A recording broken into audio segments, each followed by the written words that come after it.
5 punca masalah lutut.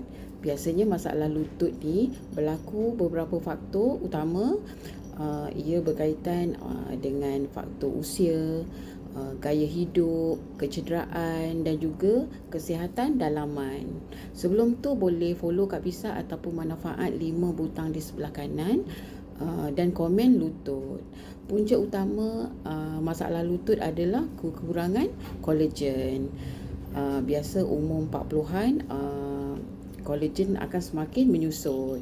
Kedua, radang sendi ataupun inflamasi akibat badan berlebihan, berat badan berlebihan, pemakanan gula yang tinggi ataupun lemak yang menyebabkan bengkak dan panas dan juga sakit. Yang ketiga adalah kurang pelincir sendi. Sendi ni perlukan satu macam minyak untuk melancarkan perjalanan sendi itu. So lutut ni akan rasa ketat ataupun sakit bila bangun tidur.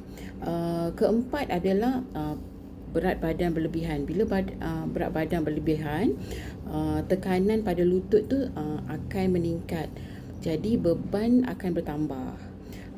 Kelima adalah kecederaan lama. Mungkin masa muda kita bersukan, jatuh ataupun masa tu kesan tak nampak. Bila kita dah berusia, sakit tu akan terjadi.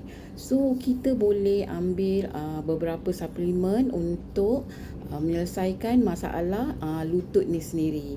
So boleh hubungi Kak Pisa untuk dapatkan solusi ataupun penyelesaian masalah lutut.